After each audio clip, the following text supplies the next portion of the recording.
Broadcasting worldwide from Vancouver, Canada. Welcome back to the Personal Process Podcast. The show that takes you through the growth, hardship, self-discovery, lessons, and stories of individuals who achieved success in their own personal path. Trust the process.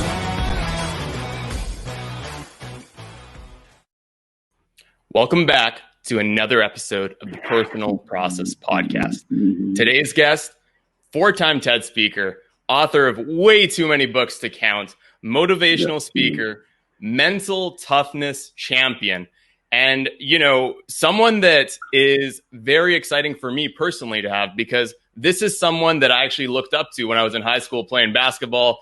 And, not just for my moves, because, Dre Baldwin teaches everything from the crossovers to your jump shots, everything you can think of, all the nuances, but also to how to address life, how to go through it gracefully, how to take it with, vigor and tenacity and get through it and, thrive. So with that said, Dre, how are you doing today? I'm doing amazing, Parham. Thank you for having me here on this show. Definitely appreciate that introduction, and I'm excited to talk to someone who's been following me since back in the day, back when I was still, doing the dribbling drills and the dunking. A lot of people these days don't know me from that. A lot of my audience now doesn't know me from that. So I'm happy to have this conversation. No, for sure. I mean, that's the interesting part, Dre. You've kind of done like every aspect of life, right? Like you built your own brand. You played professional basketball. You wrote 20 plus books. I think the number is 27, if I'm correct. For now, yes. For now, exactly, right? Give them 2 days, ladies and gentlemen. Yeah, I got more on the way. Yeah, I'm just absolutely thrilled to have you on. I think your story is just going to really give a lot of value for our audience.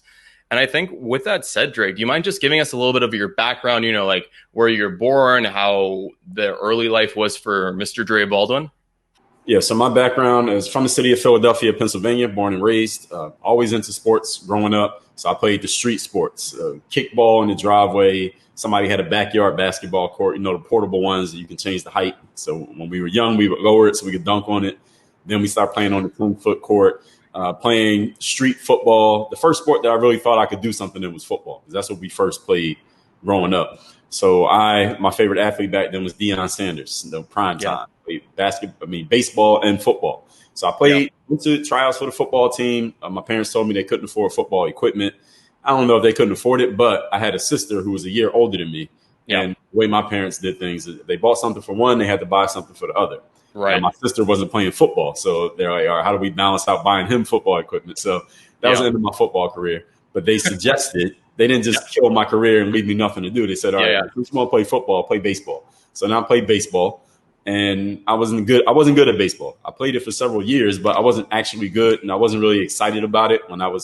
I continued to strike out in all the games and all that. I was kind of not good at hitting the ball. So if you want to play baseball, you probably got to be good at hitting unless you're a pitcher. So I left baseball, and at age 14, I started playing basketball. And everybody in my neighborhood, where I come from, everybody at least tries basketball, because you don't need any equipment. Only one person has to have a ball. You can just show up, come as you are, and you got a basketball game. So that's the last sport that I tried, and luckily I stuck with it. I was terrible at that at first as well, but I just kept practicing because something told me that maybe I can make something happen there. And honestly, I had no other options. Football was done. Baseball, I had already tried. There were no other only other sport in our neighborhood where I come from was a tennis court. It's right next to the basketball court. Nobody ever uses the tennis court, so nobody's playing tennis. And you can't practice tennis by yourself. You can only practice tennis you need another person with you, or a trainer or something like that. So when I started playing basketball, I was terrible. I just kept coming to the court, practicing on my own. Eventually, I started to get a little bit better. Tried out for my high school team, didn't make it 3 years in a row. Finally made it my senior year. Sat the bench that year. I had front row tickets to all the games. Sat the bench and watched the entire season from right there on the bench. Averaged 2 points per game. And this is coming out of a senior in high school. So anyone who's scoring 2 points per game, and those of you who don't follow basketball, 2 points is not a lot. Now, maybe in hockey or soccer, you're a superstar. But in basketball, 2 points, you're a bum. So anyone looking at me now would have said, hey, this kid's going to be successful in something. I mean, you graduated high school, but it's probably not going to be sports. So I walked on at an NCAA Division III school. So I did go to college. I was going to college either way. I walked on, which is, for people who don't know what that means, it means you're not invited. You don't have a scholarship. Nobody knows who you are. You literally just walk into the gym. So I walked in the gym, showed my game, earned my way onto the team in college after sitting on the bench in high school. Go figure. Started as a freshman in college, but I'm at the D3 level. So even though my stats weren't amazing in college, I did okay, but I didn't set the world on fire. And coming out of college, I didn't have any prospects to go any further in basketball. A lot of athletes, I mean, if they make it to play college basketball, that's an achievement. That's a big deal. You played in college, because of all the players who play in high school, only a small percentage, maybe 3-4% even play college ball. So the fact that I had played was an accomplishment, but I had bigger dreams. And there were other things that happened along the way that I'm sure we'll get into in this conversation. But to keep the story short, wanted to go pro, had no prospects, no way of getting in, no information. I'm trying to play overseas. And at first, I just worked a couple regular jobs after I got out of college. I worked at Foot Locker as an assistant manager. I worked at a gym called Valley Total Fitness as a membership salesperson. And a year removed from college, I went to this event called an exposure camp, showed myself there. Exposure camp's like a job fair for athletes, for people who don't know. You basically, instead of handing out your resume and shaking hands, you play your game. You bring your sneakers and play your game in front of an audience of decision makers, coaches, agents, managers, scouts, etc., team owners from around the world. I did well at that exposure camp. Now, my friends and I, we drove from actually Philadelphia to Orlando. And for people who don't know that geography, that's a 17-hour drive. We left Philadelphia on Friday, and the camp started at 9 a.m. on Saturday. We pulled into the parking lot at 8:55 a.m. on Saturday. Got right out of the car, went right into the gym and started playing. Now, that's something I could do at age 23. I don't think I could do it now, but I did it back then, and it worked out. Did well at that exposure camp, and I got the footage from that camp, and that footage was on this thing called a VHS tape. Now, those of you not old enough to remember that, you can Google it or ask your uncles or your parents. They'll tell you what that was. But there's a physical device with all your footage on it. This is before we had the smartphones. So I took that footage. I took it to an audio-visual store, because this is the most important footage of me playing basketball I ever had up to that point in my life at age 23. Got that footage put on a data CD. And I put that CD into my parents' desktop computer. And I uploaded it to this brand new website that had just come out, I had heard about, where you could put up as much footage as you want. You can put as much video on there as you want, and it was all free. And the site was called youtube.com. So at this point, I started 2 careers at the same time. So that exposure camp helped me connect with an agent, and an agent for basketball works the same way that a literary agent works for an author, or an agent works for an actor or an actress or a model. They're the go-between between the jobs and the people who want the jobs. So I connected with an agent. That agent helped me start playing professional basketball in 2005. That video from the VHS tape I put on YouTube, that helped start me what later became a brand and a movement called Work on Your Game. Those both happened in 2005. So now I'll fast forward from 2005 to 2020. We'll fill in the gaps in this conversation. Now I stopped playing pro ball in 2015. I still publish content to the internet, not basketball stuff, but still publish content to the internet. And I'm the owner of my company, Work on Your Game.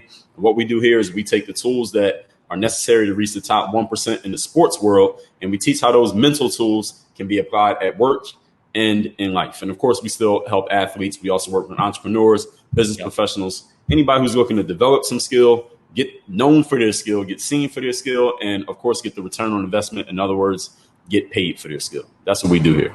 That's huge. So, Dre, you just dropped a bunch of knowledge. You really condensed a whole bunch of life story into, what is that, like 9 minutes? So that's huge, just an achievement on its own, But, I just want to take you back a little bit, let's talk about the fact that you just started basketball and you're saying you weren't even that good. But then, you kept trying and you didn't make your high school team initially, similar to Jordan. And then you made it in your senior year. Like, how are you feeling when that happened? When I made it or when I got cut? Both. When I made it. All right. So my freshman year when I tried out, now coming from the city of Philadelphia, I went to school in North Philly, and the schools were pretty underfunded back then. So we didn't have levels of programs. So I meet players when I went to college. I met players who come from suburban areas, and they're like, all right, well, I played on the freshman team, then I played on the JV, then I played on the varsity. I'm like, we didn't have that. We had one team, all right, the varsity team. There's no JV. Even the varsity team, there weren't even any assistant coaches. It was just one guy. He was the gym teacher. but he was the basketball coach, no assistants, no nothing. So it was only one team. Everybody tries out for the team. Again, if you're from the inner city, you know, every boy in the school tries out for the basketball team. So ninth grade, I didn't make it. I didn't think I was going to make it, and I didn't. My sophomore year, I was a little bit more intent on making it, but I was okay not making it because I still would have 2 years left. Now, my junior year, I was ready. Now, I was a little bit taller. You know, I started to grow into my body. I was getting more athletic, more confident in my skills because I was still going to the park and, you know, practicing by myself at the local playground. And if everybody got out the way and I got a running start, I could dunk. So I could finally start to get some athleticism. And you mentioned Michael Jordan.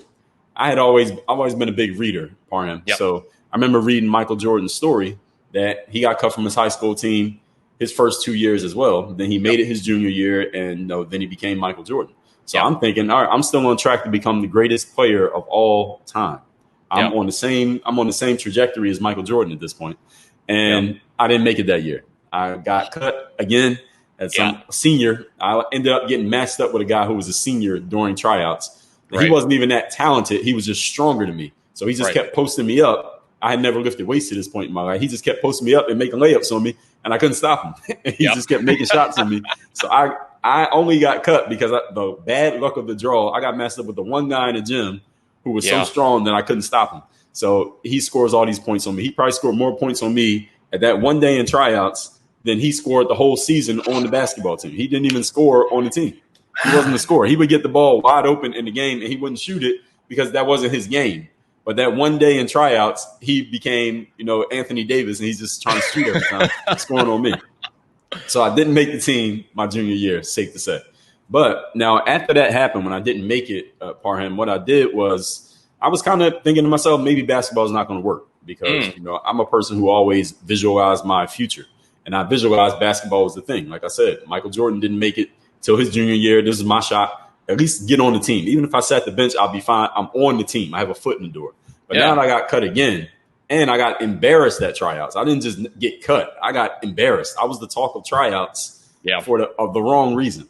So for about a week, I was just trying to think in my mind, all right, what else can I do with my life? Because it's obviously not going to be sports. Maybe I can be a more serious student. No, that wasn't going to work. Maybe I could be a rapper. No, that wasn't going to work. And I didn't know what else it was going to be. And I'm trying to get this vision in my mind. It's just the way that my mind works. Now, I'm only 16, so it's not like there's any pressure on me to, you know, figure out your life, kid. But that's just the way my mind works. But after a week, somebody in the local neighborhood where I'm from, they said, hey, Dre, there's a 16 and under basketball team starting up at the local rec center. You could maybe come play for them. And I said, all right, I'll give this basketball thing one more shot, because as I kept trying to visualize doing something else, I couldn't really latch on to anything. And my vision kept coming back to basketball. But I'm saying to myself, my conscious mind is like, all right, well, you saw what just happened in basketball. So why do I keep telling myself I'm going to be a basketball player? So when I saw this opportunity to play on this team, I said, all right, I'll do it. And this is it. This is pretty much my last shot at really being serious about ball. I played on that local team, and I did pretty well on that team. Now, these are all guys who should have been on their high school teams wherever we went to school, but none of us made it. So we're playing on this team. Like, you couldn't play on it if you were on your high school team. So we're all guys who got rejected from our high schools, and we're on this team. And we had a good team, and I was one of the top contributors on that team. So my confidence was built back up. So going into my senior year, we had tryouts again. Tryouts worked the same way every time. And this time I happened to make the team. And how did I feel? The thing that I was looking forward to, actually, I know when I made the team. There was a guy on the team whose name was Arnold. He was a senior as well as I was. And we're both about the same height, both skinny, long guys, right? And we're both about maybe 6'2", 6'3". And in the city, our high schools, our tallest guys like 6'4", 6'5". So we were both like big men. And Arnold had been on the team the year before. So Arnold he thought that he was better than me, but I knew Arnold's ability. I knew he wasn't very skilled. He was pretty much the same as the guy who had scored all the points in me the year before, but he wasn't that strong. He was just skinny. He was tall and skinny, so I could keep him from scoring on me. So Arnold calls for the ball. We're in tryouts. Arnold has me guarding him. He's like, oh, I got Dre on me. I'm going to score on him. So he calls for the ball. So they give Arnold the ball, but I knew Arnold didn't have any moves. He was just athletic. He could jump. That's all he had. He had no moves. So he gets the ball. He turns around to shoot. No move at all. Just turns around to shoot on me, and I just blocked the shot right back in his face. And everybody in the gym is like, oh, because you got to understand, he was on the team the year before. So he's an incumbent.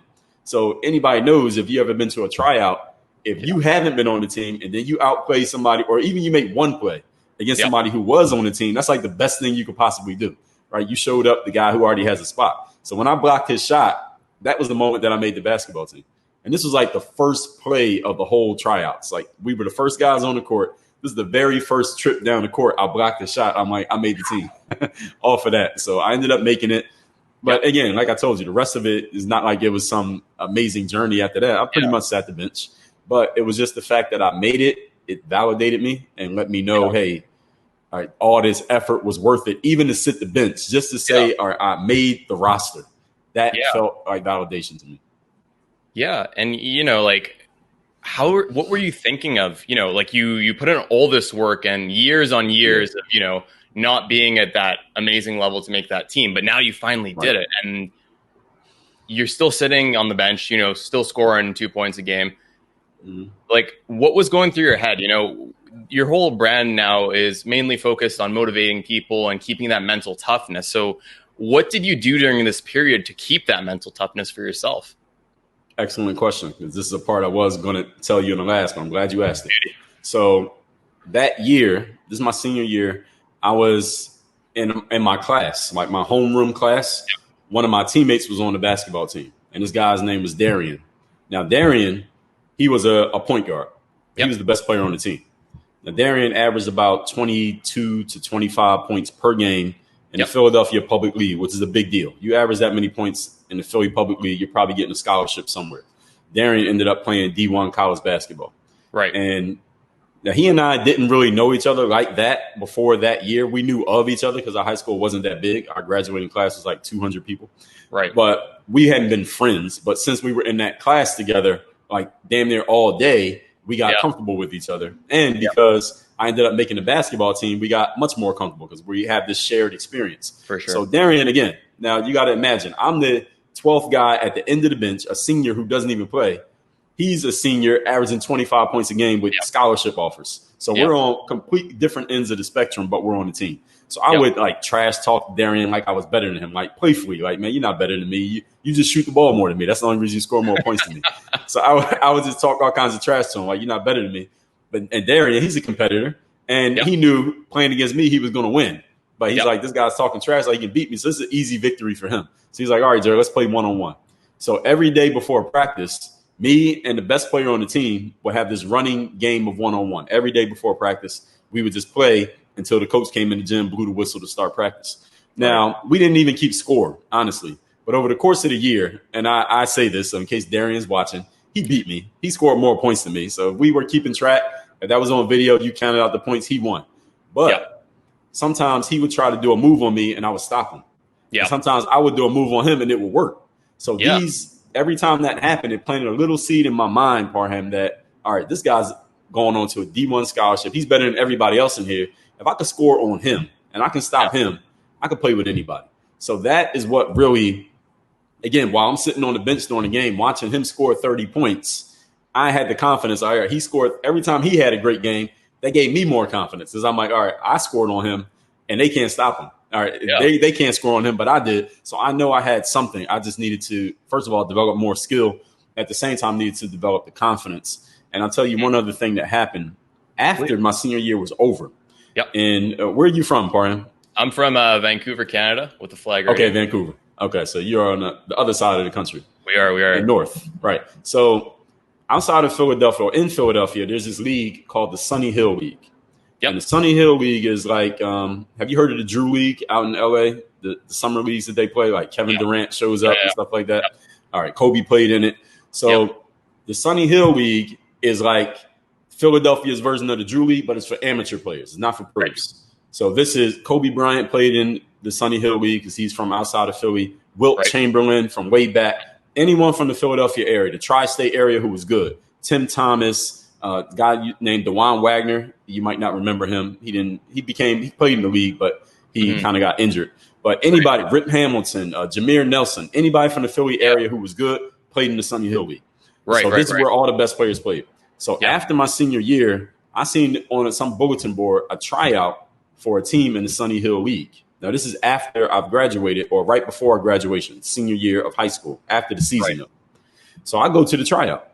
Mm-hmm. Now, I walk in the gym at this tryout, and there's this place in Philly called Gustine Lake. And anybody who's from Philly who knows the basketball scene knows that this is the place to be. Gustine Lake is like Madison Square Garden for basketball players in Philly. Like, that's the place you play if you want to prove you're good. Yeah. So I walk into the gym, and it's like the whole Philadelphia all-city basketball team is in the gym. That's the only players in there. It's about 25 guys in there.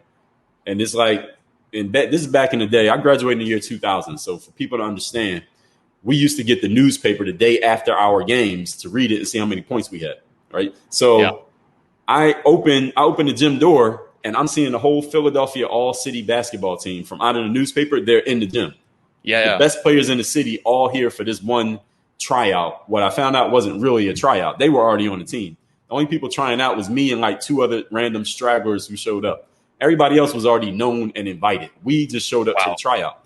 And what was funny is, and something that is the really interesting point about it, is that nobody else showed up to this tryout. I knew about it. I mean, I saw the bulletin, but nobody else came. Everybody else in the gym was invited. I showed up to try out, and they never cut anybody because people just stopped showing up. So I ended up on the team. They didn't even have to cut me or cut anyone because people just stopped coming because they're like, well, we're not going to make this team. So looking at this team, I mean, the best point guards in the city, the best big men. In the year 2000, the best player in the nation, number one ranked player in the nation. You know who it was, Farhan? Who was it? Eddie Griffin. You remember Eddie Griffin? I don't remember right now. How old are you? Right now I'm mid-20s. I know. You don't know Eddie Griffin. All right. So I'm 38, so you don't know Eddie Griffin. So Eddie Griffin was the number one ranked player in the country in the year 2000. And he was a big man. He was about 6'8", really long. He was similar, kind of like Anthony Davis, not as athletic, but similar to Anthony Davis, but 6'8", 6'9". Now, he ended up going to Seton Hall for 1 year. Then he went to the NBA. He was the number 7 pick, played for the Houston Rockets. But he had some mental challenges. He ended up dying, actually, while he was still in the NBA, while he was playing for the Minnesota Timberwolves. A lot of people don't remember him, but people who are older know who Eddie Griffin was. He was on the team, and he was just dominant. He never said a word. He never spoke, but the guy was just dominant. And all the best players in the city are on this team. Now, again, on this team, I sat the bench. I barely played in the games. But in practices, sometimes I would make a play on one of these guys. All these guys had D1 scholarships, all of them. I would make a play on one of these guys. I might score on one of these guys. I might get a dunk or something. And it told me, listen, if I could play with these guys, these are the best players in the city of Philadelphia, period, that are my age, I could play with anybody. So, again, it gave me the confidence that I could do it. So then I took that confidence to my D3 school where I walked on. And then slowly but surely, I had to build my game and build my experience of actually playing. And then over time, I eventually combined all of that and I was able to make it pro. But I'm sure we'll get to that.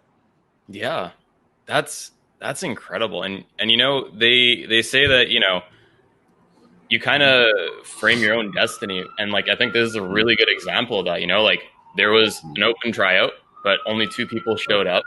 You're one of those people, and who knows what life would have been like if you didn't take that opportunity up, right? Exactly.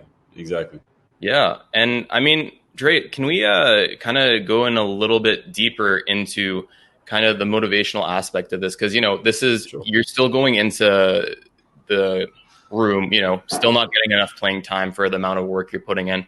And in some of your blog posts and videos, you keep mentioning, if you want to be confident and you got to be disciplined, you have to have structure to your game. How did that look like to you at that time? Well, for me at that time, I didn't really have a process in place, not anything that I could have explained to anyone. But my thing had always been just keep showing up and keep practicing.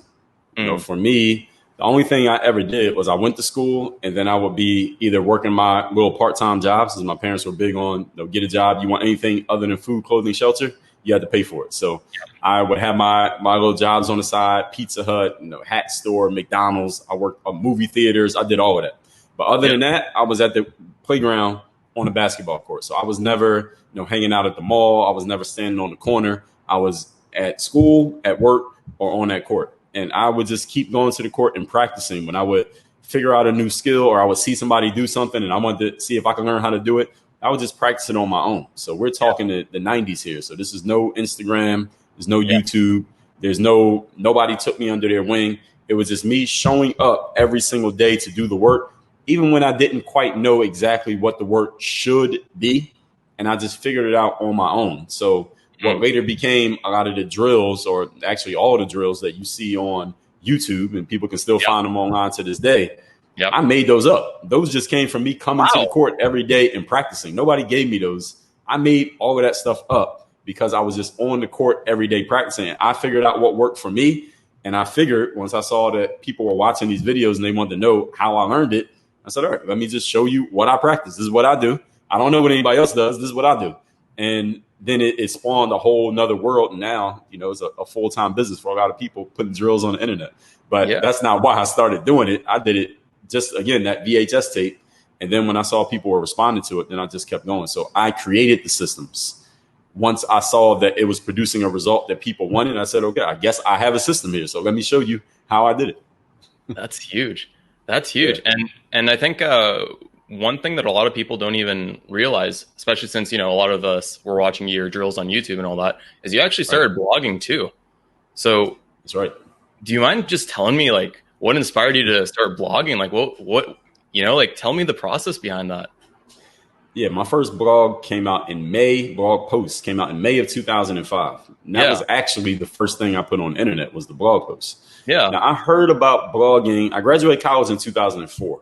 So I had heard about blogging, I guess, probably sometime between graduation and when I put that out. And then I saw that you could just start a blog for free. You can just put anything you want on the internet and just write it down.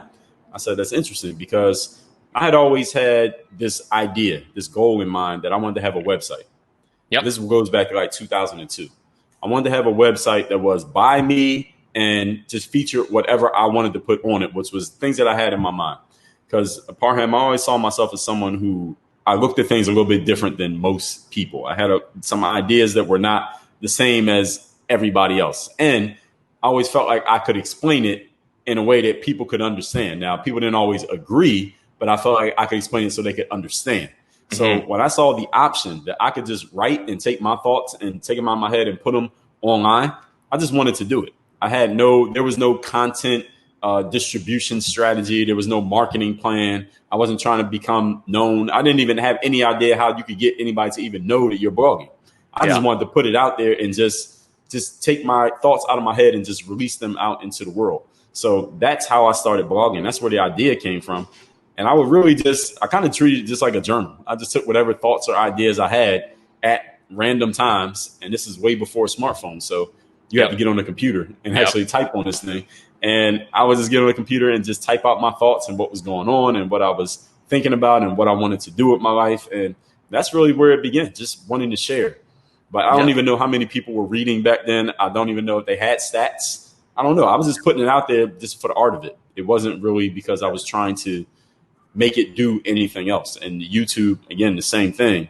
And it just so happens is a great confluence of events that the internet started to become the internet at the same time that I graduated school. I'm trying to figure out what to do next, and I'm playing ball. It all just happened at the same time. So it was just perfect timing that it all happened at once. Yeah. And I mean, I want to get back to, the basketball story, but this is such a great tangent, that I really want to explore with one more question, if you don't mind. Reflecting back on your presence as, an influencer, as an individual who has been on the internet for such a long period of time, from blog posting to YouTube videos to podcasting, did you ever think when you first started you would be where you are now? Yes. Yes? I did. Yeah. Do you mind getting a little bit deeper into that? Yes. So so let me go back to growing up. Sure. Growing up, I looked at the adults who are around me. Yeah. They all worked. Of course they worked. They're the ones who paid the bills. And they would say things like, if you ask for something, my parents would say things like, do you pay bills around here? Or do you have a job? Or, do you pay for I say it's cold, can you turn the heat on? Well, are you paying the heating bill? Yeah. Okay, so things like that. So the way that I read that and understood it was, okay, the people who work and make money, this is what adults do. They work, they make money, they get to make decisions. All right. So when you become older, you'll work, you'll make money, make decisions. The challenge with that was, and I was fine with that part. The challenge was looking at these adults around me, not only my parents, but the people in my neighborhood, the family members, everybody, every adult. What I saw almost in all of them, almost 100% of them in my environment was that, number one, they didn't seem excited about going to work. They talked about work like I have to go to work, not I get to go to work. I have to go to work. Number two, they were always at work. All right, their whole lives were based around work. All right, I want to do this, but I got to go to work tomorrow. All right, we could do that, but I got to go to work. So everything was based around work. Their life was based around work, not based around life. It was based around work. And the third thing is, even though they're always at work, and even though they talk about it as if it's something that they had to do as an obligation, nobody ever had any money. Nobody had not any extra money, at least. We had food, clothing, shelter, but we didn't have money for anything else. Like I never went on a vacation until I paid for a vacation as an adult. And there were never any extras around us. And I heard things like money doesn't grow on trees, or do you think I'm made of money? We can't afford that. Not how can we afford it, but we can afford it. These are kind of statements that I grew up hearing. So in my mind, Parham, I'm seeking, unconsciously, is there another way that I can live as an adult? Because as a kid, when I'm 14, 15, and I'm hearing this from adults around me, people who I respect and love, and this is the way that they're living, I'm thinking, okay, I'm about to grow up and now I got to live like this. I don't want this. So I'm like, is there another way to live? I didn't know if there was, because that's all that I saw. Wow. So in the year 2000, maybe 2001, I stumbled across, got introduced to this book called Rich Dad, Poor Dad by Robert Kiyosaki. Now, I found that book on eBay and bought it for 99 cents. The Word document got emailed to me, downloaded it, read it on the computer. And just the first 2 or 3 chapters of the book was life-changing for me, because Robert Kiyosaki started to explain these principles of you don't have to trade all your time for all the money that you make. There are other ways to make money besides trading time for it. And he explained that there are people who work for money, but there are also people who make money work for them. No one had ever explained that concept to me. I had never heard of it. I didn't know that it existed. And he went on in the book to explain how, some people, they make more money than others, even though they seem to be working less. And I'm like, okay, this is the kind of thing that I'm looking for. So that kind of started to connect dots for me, because I remember at these little jobs that I used to work as a teenager, I would ride the bus out to the mall in the suburbs to go to work. And I would ride from my neighborhood where I'm from, where it was the row houses, every house next to each other. And then I would ride past these houses with these big yards, and there's more than one car in the back, and there's rabbits running around the neighborhood. I'm like, all right, what are these people doing for a living that the people in my neighborhood are not doing? And I said, I don't know what they were doing. I still don't know to this day, but I'm like, all right, maybe some of them are doing this. Maybe they're doing what Robert Kiyosaki's talking about. Maybe that's why they seem to have some extra money. It looks like, I was just looking at their house and looking at their lawn, looks like maybe they do have some extra money that the people in my neighborhood don't have. So that planted the seed in my mind that I want to be an entrepreneur after basketball. I knew basketball was going to be the detour after college, but I knew I wanted to do entrepreneurship after that. And another reason why, when I was in college, I went to Penn State University. I have a business degree from there. My last 2 years, I'm in business classes. Now, you see the same people in the class because we're all in the same major. So you run into the same students in all your classes. And I'm looking around at these students, and they were all way more serious students than I was. They wouldn't actually bought the textbooks, and I tried to get by without buying the textbooks. And not doing the homework and just doing enough to get by. That's the kind of student I was. I was smart enough to graduate, but I was not diligent enough to be a really good student. I did enough to get by. I admit it. And I would look at these students, and they would all seem to be working so hard and be so dedicated. And I'm like, I'm not like these people. I know I'm not like them. I knew that all of them would go on to be great employees at somebody's company, because that's what school was grooming them for, to listen to these instructions, sit down, shut up, do what I say, and do it right. And they were really good at it. And I felt like an outcast. I wasn't looking down on them. I felt like something was wrong with me, because this is what I'm supposed to do in school. So I was like the slacker student, but I was smart enough to get a C anyway. I graduated a C average. My GPA was maybe a 2.6 something like that. It was a 2 something. I know that. I know I was an average student. But I'm looking at these other students, and I'm like, I'm not like them. I want to do something other than whatever they're going to do. I want to do something different. So basketball was the first thing. But the other thing was going to be getting into entrepreneurship and because the internet was coming around, Parham, and I saw the opportunity where you could kind of just put yourself out there. And mind you, this is early days. It was just something in me that said, that's where I'm going to go. People are going to know my name, whether it's through basketball, whether it's through me sharing my ideas, whether it's, I didn't know. Well, mind you, we're talking 2004 here. So nobody saw Facebook, Twitter, YouTube, Instagram, branding, content marketing, influencing. None of those things existed. But I knew in my head, somehow, some way, people are going to know who I am. So to answer your question, yes, I absolutely did. I didn't know it was going to be like this specifically, but I did know that people would know my name somehow, some way. Wow. Well, that's such an amazing answer, and the book that you mentioned by Robert Kiyosaki, to all the audience members, I've read that book too, and I didn't have the level of success that you have, hopefully in the future, but it really changes. Still got time. Yeah, still got a little bit of time, That's right. It really changes the way that you look at money. It really changes the way that you look at time. It changes your outlook on everything. And it's not that big of a read. So if you guys have some time, definitely check it out. And we'll get into some of Dre's books too, because out of 27, you best know that he's covering a lot of aspects of life, from ball to motivation to everything in between.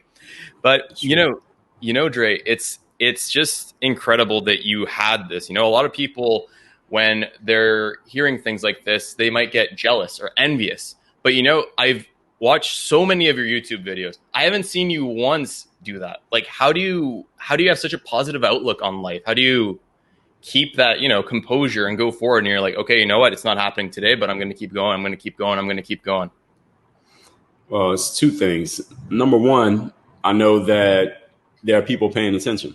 And I know that there are people who are looking to me as that person who's going to give them something positive. And once I position myself as this guy who's going to put something out every day. All right. That's the corner that I decided to own.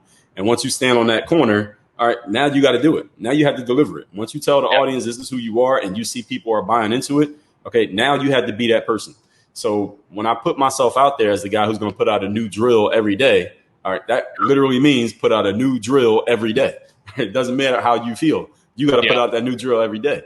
And when it came to like the mental game and the mindset stuff, I know that people are looking to me for, okay, this guy's going to give me something, some nugget, just something that makes me feel good. Maybe something I never thought of, maybe something I heard 1,000 times before, but I need to hear it again. Something that can help reinforce. So that's the way that I always look at it as a duty, because I asked for this position. Nobody said to me, Dre, you need to do this. I chose to do it.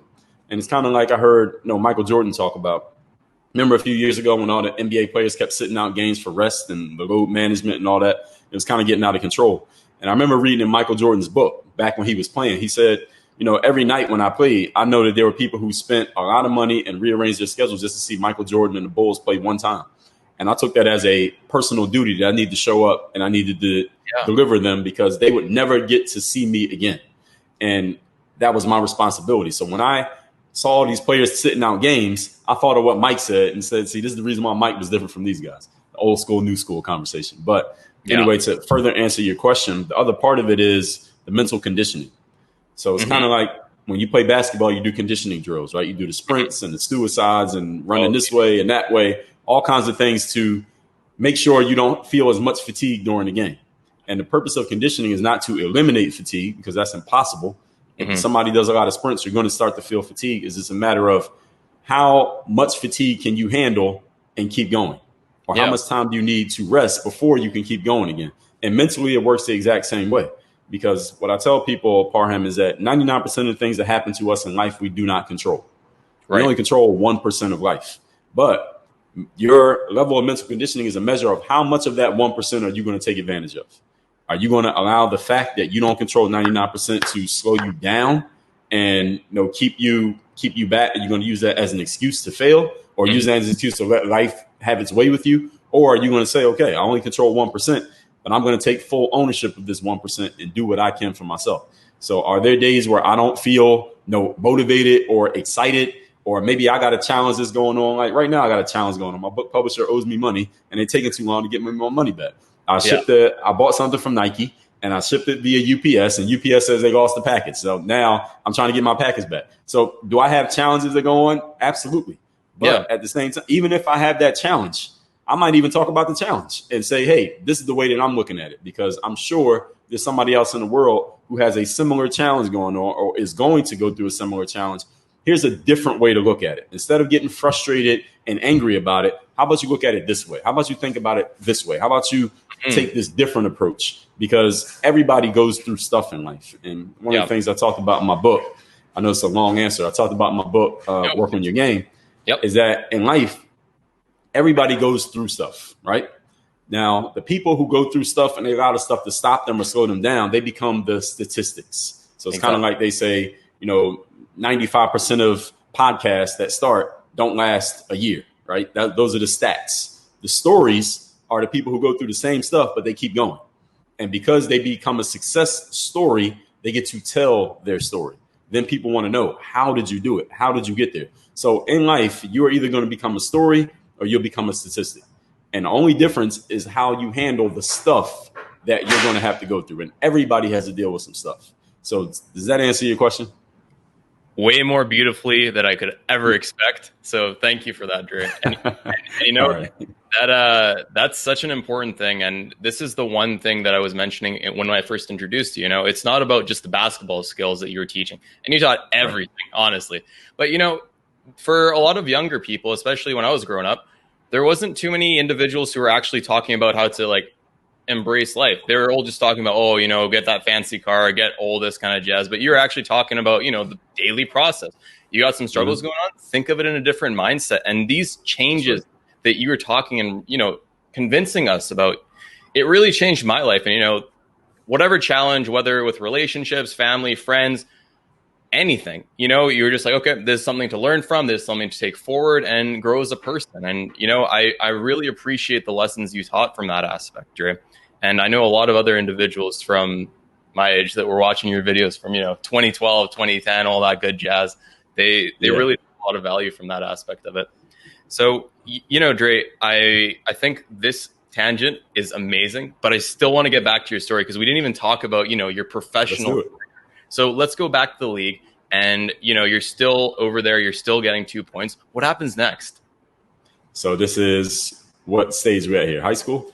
I think we went off and it was the summer league or.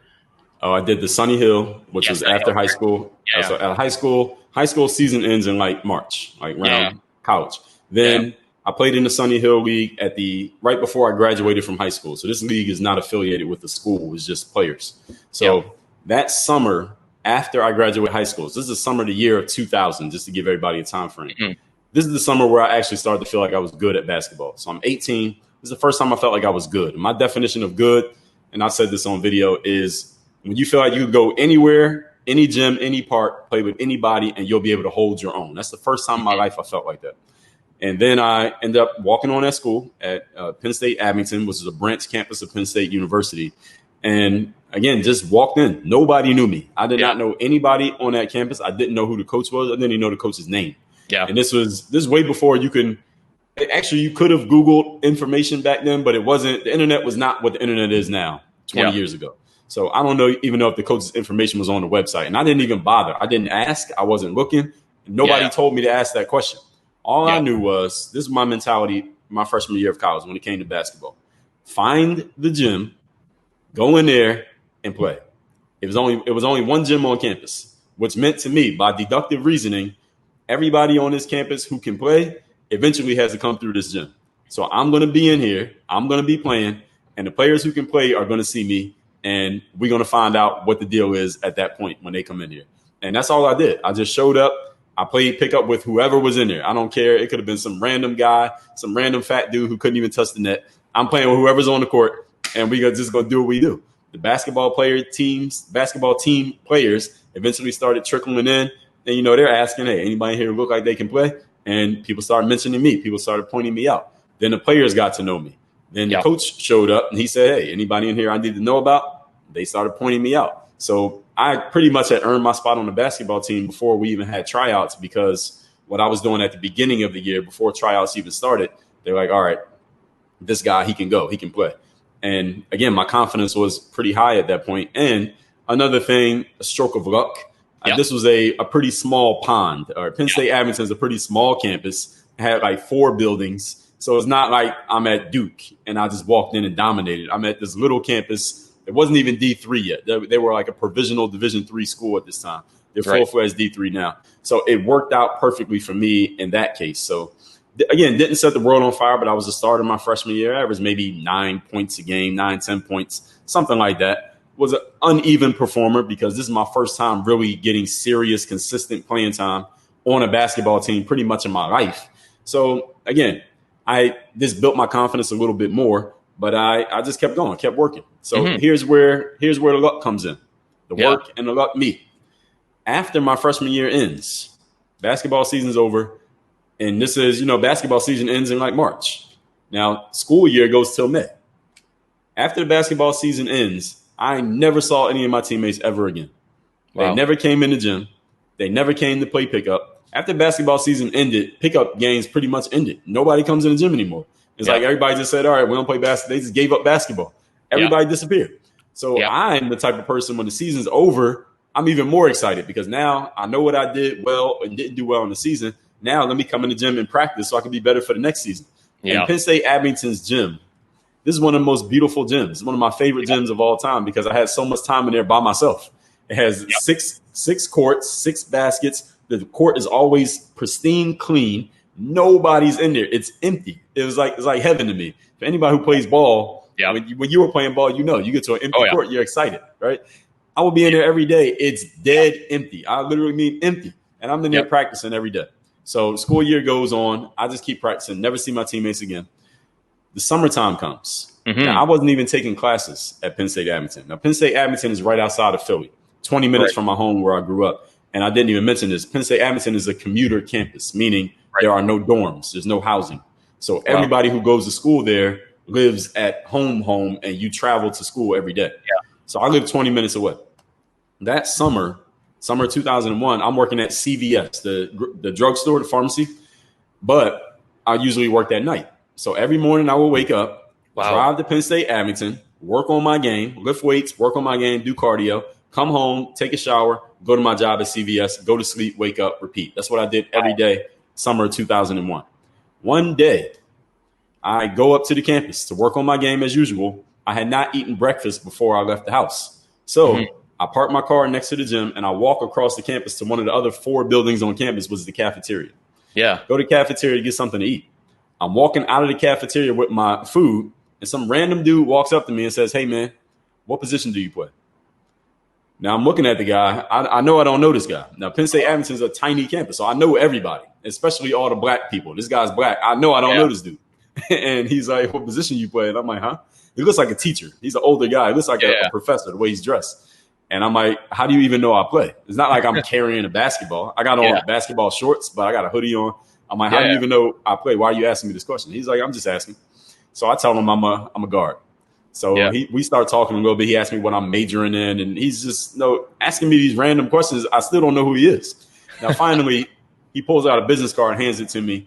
And as he's talking about the majors that his school offers. And I look at his business card, and he works in the admissions department for a different campus of Penn State. It's called Penn State Altoona.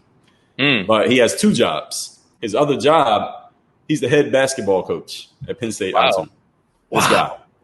Yeah. And here's what's crazy. He wasn't there waiting for me. He was not looking for Dre. He was on campus doing his admissions work, his other job. He was doing that job. And he later on told me, the reason why I approached you when I saw you that day is because I knew that I needed an athletic wing for my team the following season. And when you walked by, you looked like that kind of player. He didn't even know who I was. He had never even seen me play.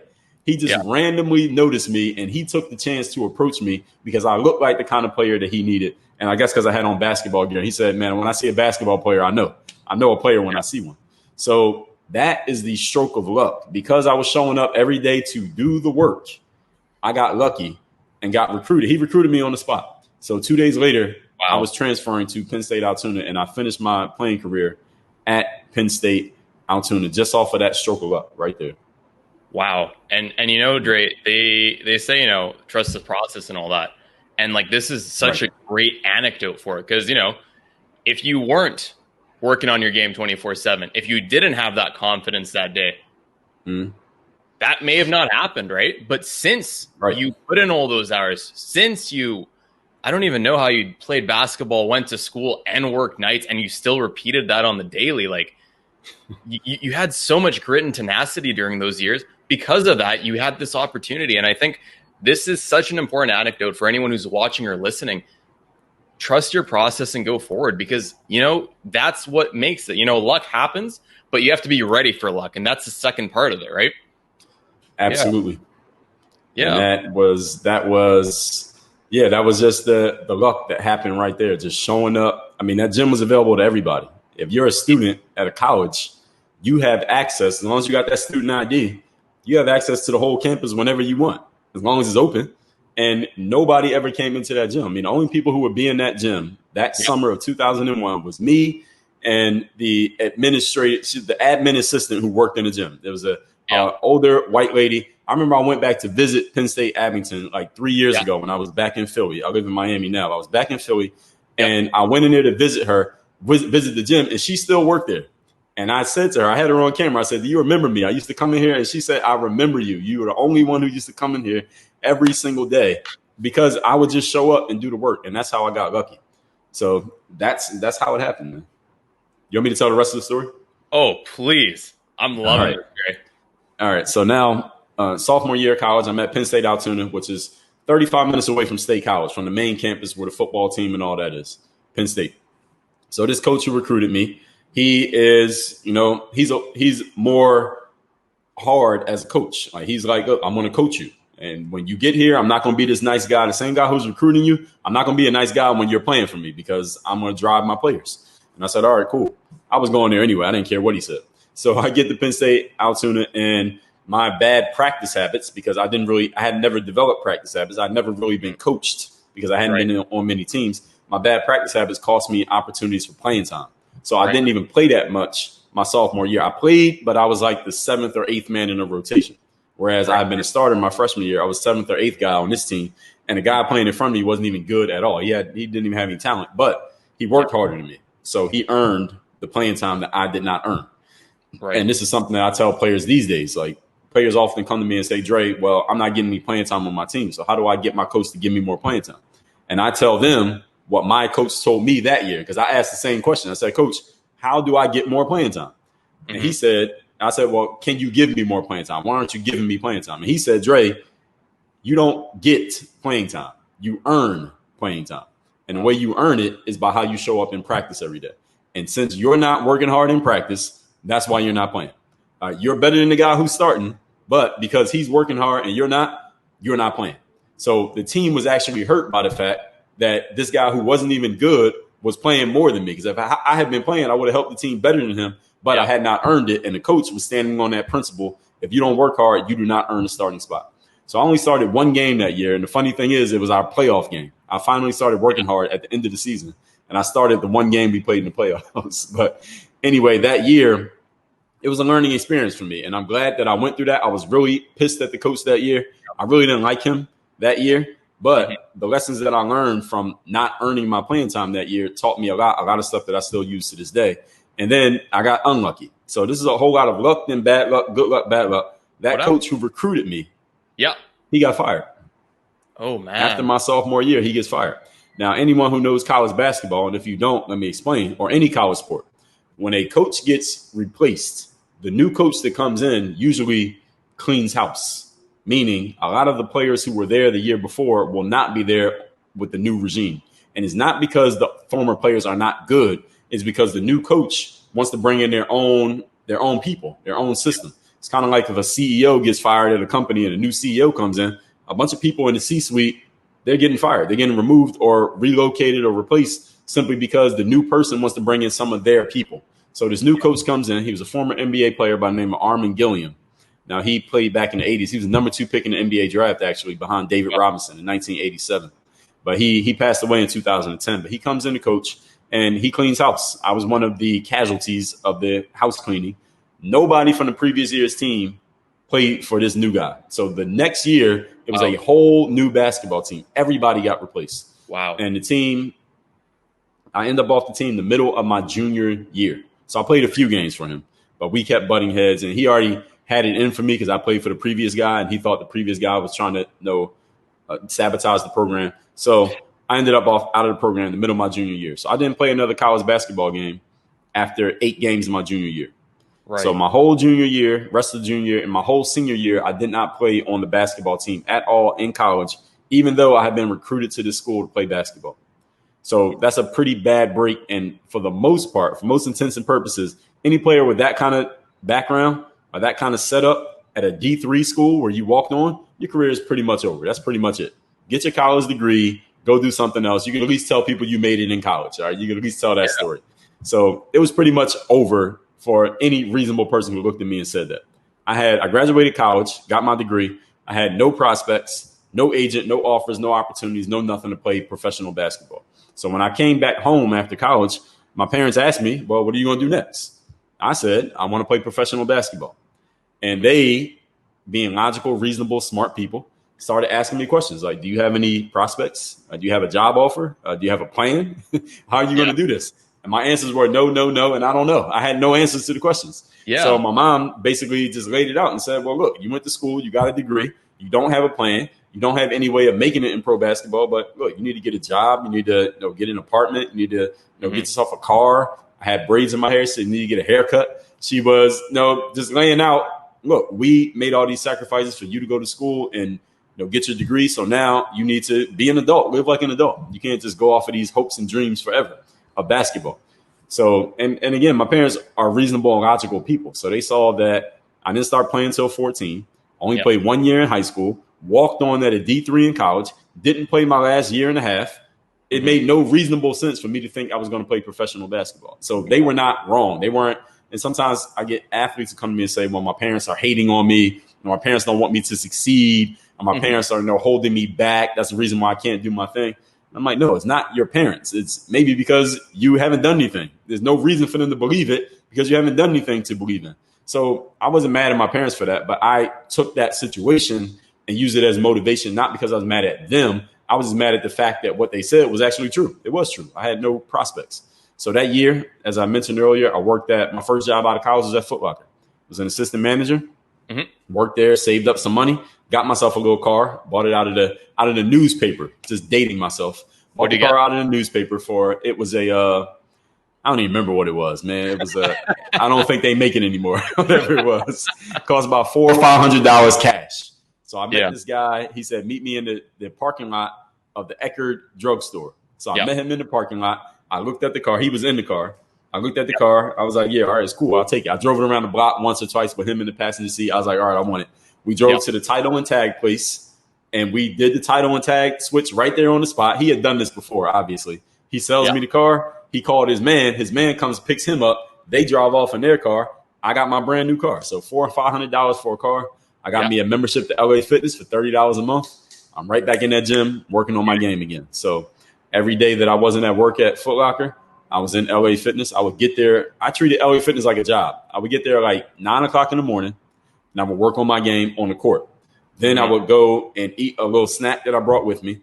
Then I would lift weights. Then I would eat a little bit more. Then I would go to the upstairs where the cardio was, and I would do cardio for like an hour, like riding the bike.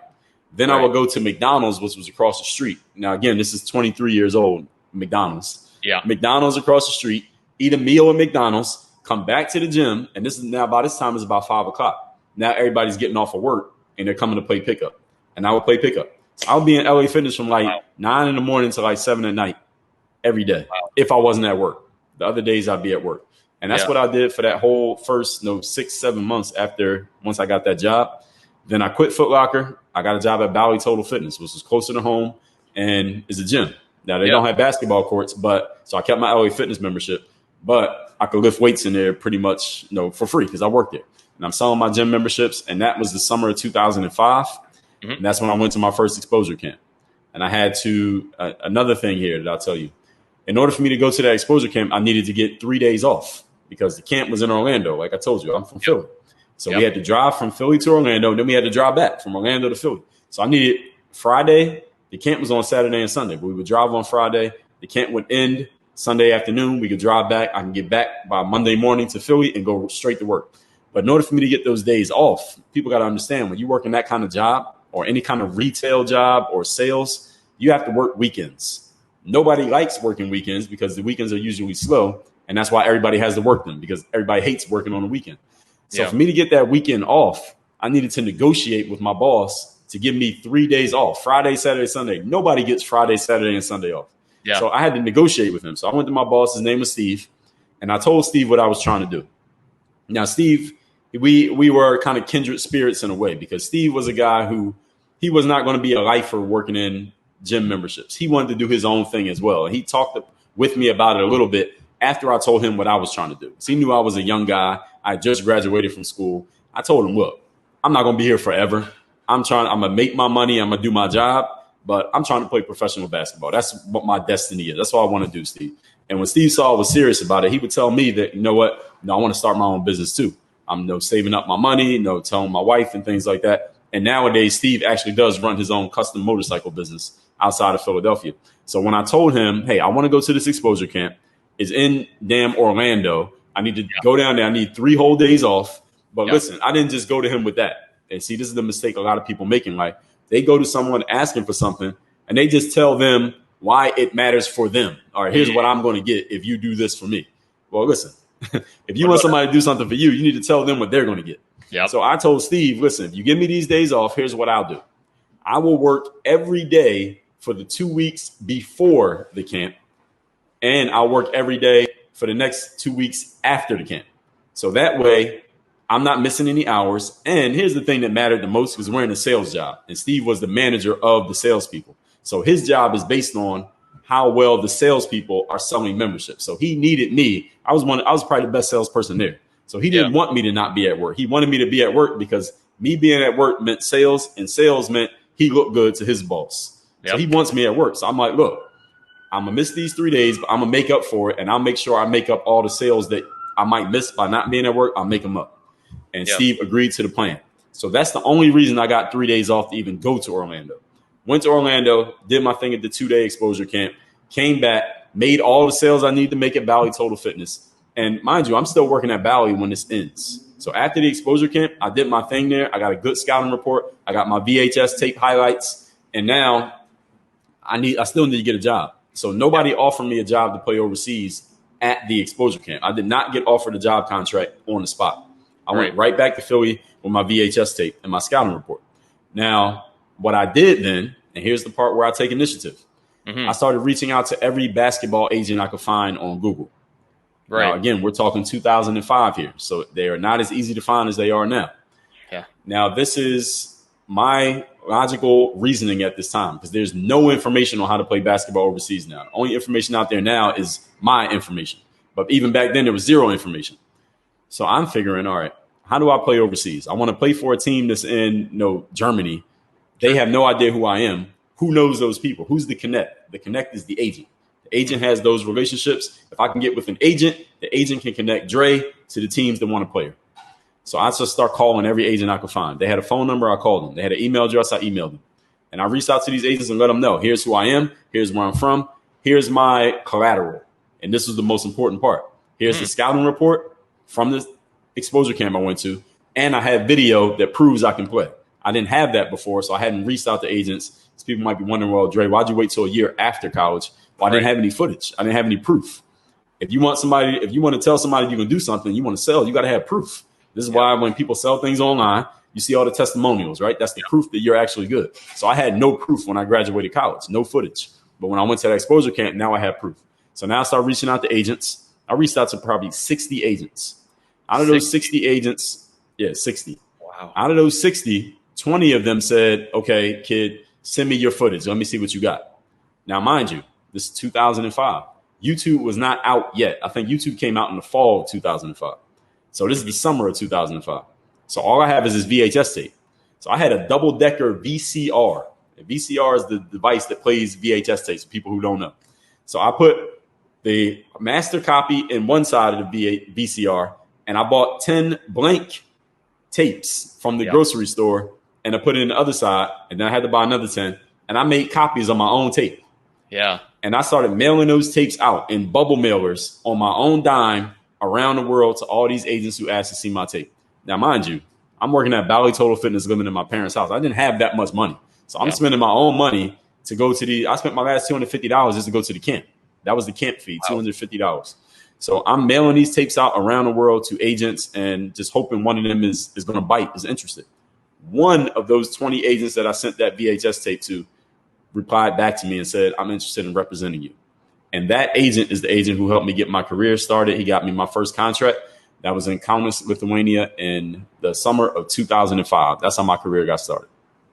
Yeah. And, like, Dre, this is like the one moment where, like professional basketball, like, let's be honest, for any kid playing basketball, any kid like working even 10% as hard as you did, this is like the moment where you're like, yeah, I finally did it. Like, how are you feeling? You finally got that, you mentioned you're on your last dime. You sent everything out and finally someone replied. Like, what was going on through your head?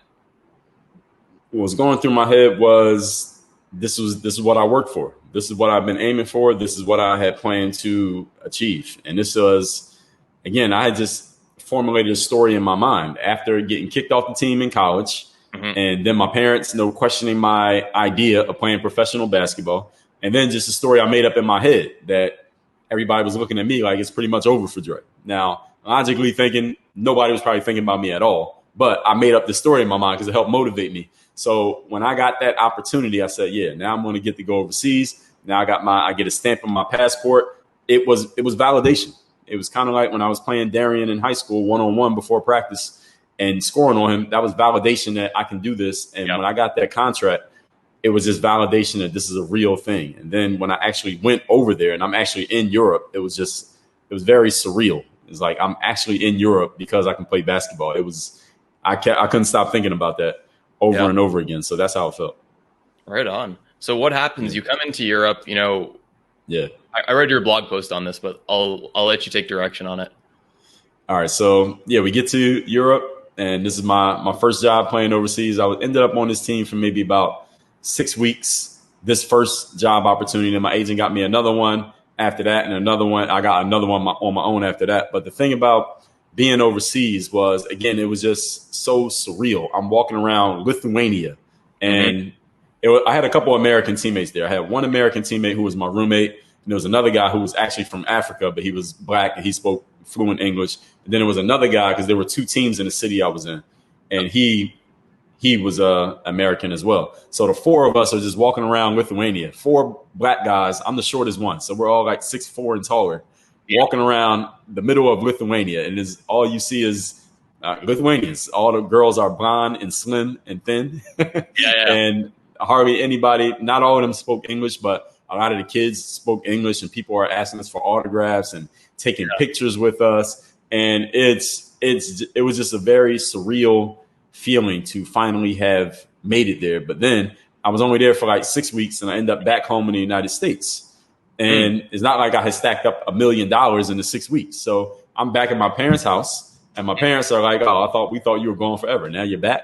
They didn't say that, but that's what I'm thinking that they're thinking, right? So, and I ended up having to end up getting another job. I got a job at a grocery store. Now, this was probably the lowest point when I got this job at this grocery store because working at Foot Locker and Valley Total Fitness is not like the best job in the world, but I didn't have anything to compare it to yet, right? Yeah. But when I get the job at the grocery store, now I've already been overseas. Yeah. I know what it feels like to be overseas. I know what it feels like to be a professional basketball player. And now I'm not one anymore. And I work at a grocery store. Now, not just at a grocery store. I'm working the overnight shift, stocking the shelves. So anybody who's ever been to a grocery store, all that stuff that gets bought every day. All right, somebody has to put that stuff back on the shelf. So there's a whole crew that gets there when the store closes at 11 o'clock at night. Yeah. And they work from 11 to 7 when the store opens back up again. And all they do is put stuff back on the shelf that all the people bought during the day. That was my job. So the good thing is you don't have to talk to any customers. The bad thing is there's nobody to talk to because all you're doing is opening dusty boxes and putting boxes of Cheerios on the shelf. That's all you're doing for 8 hours straight. I remember the first night. I remember this. The first night I bought my iPod. This is before smartphones. I bought my iPod and the iPod died because I was playing it for 8 hours straight. So it died in about 5 hours. So the last 3 hours, I was literally just listening to myself think because the iPod died. So I had to come up with another idea for the next night. I don't remember what I did, but I came up with some idea. And that was the lowest of the low because I had something to compare it to. And then what happened after that is my agent reached out to me. Actually, I only worked there for about a week and a half, luckily, because my agent reached out to me and said, hey, I got another playing opportunity for you. And it was for a traveling team in the United States called the Harlem Ambassadors, which is kind of like the Harlem Globetrotters, but the Costco version, all right, the Walmart version. So I went and played for them, traveling team that takes us into 2006. From there, I met a guy on that team who had a connections playing in Mexico. So I ended up playing in Mexico after that. After that, came home, didn't have a job again playing basketball, got another regular job. This is at a gym in Philadelphia called the Philadelphia Sports Clubs. This is a more corporate gym, unlike Valley. I worked there for another 6 months. And from there, the next thing I did, I met a girl at that time. And then I ended up moving to Florida. And that's how I ended up in South Florida. And that was 2007. And now I was out of a job again after I moved to Florida. And I was doing a little bit of training people and stuff like that. I wanted to get back into pro basketball. And that's when I really learned how to sell myself. And this is when I sent about 1,000 emails in the fall into the winter of 2007, trying to get back into pro basketball because I hadn't played pro basketball since 2006. The summer of 2006, I came home from Mexico. Yeah. Then I got a job. I hadn't had a job for over a year in pro basketball. So it's 2007 now. It's about September, October, November. I'm working at LA Fitness at selling personal training. And I started sending emails every single day to every team I could find contact information for, trying to pitch myself to get a contract. And it was around mid-December 2007, a team in Montenegro replied and said, we're interested in signing you. Now, at this time, I'm taking my YouTube now footage. I had a YouTube video that I made, a little highlight video. I had a little bit of a resume because I had played overseas already. So I put that in the email and I just kept using different subject lines, just trying to find different ways to get people to open my emails. So I'm hacking. Yeah, I'm hacking, getting things working way before I even knew what it was. Yeah. And that team reached back to me and I signed my contract. I went over to, I remember it was the day after Christmas, 2007. That's when I flew out to Montenegro. So that is what got me back into the pro basketball game. This is 2008. And from there, this is when YouTube starts to take off a little bit. This is when I start putting videos out every single day. This is when I was in a 24-hour fitness and I said, work on your game in the video. And that's when people really picked up on it. And that's when I started really pushing that phrase. And from there, more exposure camps I went to, more tryouts I went to, more teams I played for. And at the same time, I started making my own products. And this is when I started selling this program called the Hoop Handbook. That was around 2009, 2010. And that's when I realized this goal of entrepreneurship that I read back in Robert Kiyosaki's book. This is the first time I created something out of nothing and actually sold it. And I said, I can make money in my sleep. That was the first time I ever did it. I woke up and I had a new sale that got made while I was sleeping. I said, all right, I made money in my sleep, $4.99, but money is money, right? So that's when I got started in entrepreneurship. And that's what planted the seed in my mind and told me, actually, another thing happened at this time period. Yeah. So around this period, this 2008 to 2010 period was a really pivotal period for me as far as the work on your game brand and me as an entrepreneur outside of basketball. Because around this time, this is when the early days of influencing, the early days of content marketing and branding, and players who were watching me on YouTube, they started noticing my approach. They're like, all right, yeah, this guy can play basketball, but damn, he's doing it every day. And I would answer people's questions in the comments and all of that. And they started to notice a little bit about my mentality. And it was like, interesting the way that you think and the way you talk about things. Can you just answer some questions? And people started asking me, Dre, what keeps you showing up every day to work out? Why do you do it? Or how do you have the same confidence in a game that you have in practice? Or how do you have the same confidence, talking to a girl that you had playing basketball? Or, Dre, why'd you even keep playing? You said you got cut from your high school team 3 years in a row and you got kicked off your college team as a junior, but you kept playing? Like, how? How'd you even do it? What was going through your head? Or how you get started getting known on the internet? Because by this time I started to have a little bit of a buzz because of these YouTube videos. And I started answering these questions and I started talking about the 4 principles of work on your game. Discipline, show up every day and do the work. Confidence, put yourself out there boldly and authentically. Mental toughness, keep showing up, doing the work, putting yourself out there, even when the success you expect to achieve is yet to be achieved. And personal initiative, make things happen instead of waiting for things to happen. And when I started talking about these things, Parham, here's what happened. People who didn't even play basketball started watching these videos because I started making these every Monday. I put out this video called The Weekly Motivation. Right. Yep. And when I started putting those videos out, people who didn't play ball were watching the videos. Even friends of mine said, Dre, I'm subscribed to your YouTube. I just wait for that Monday video.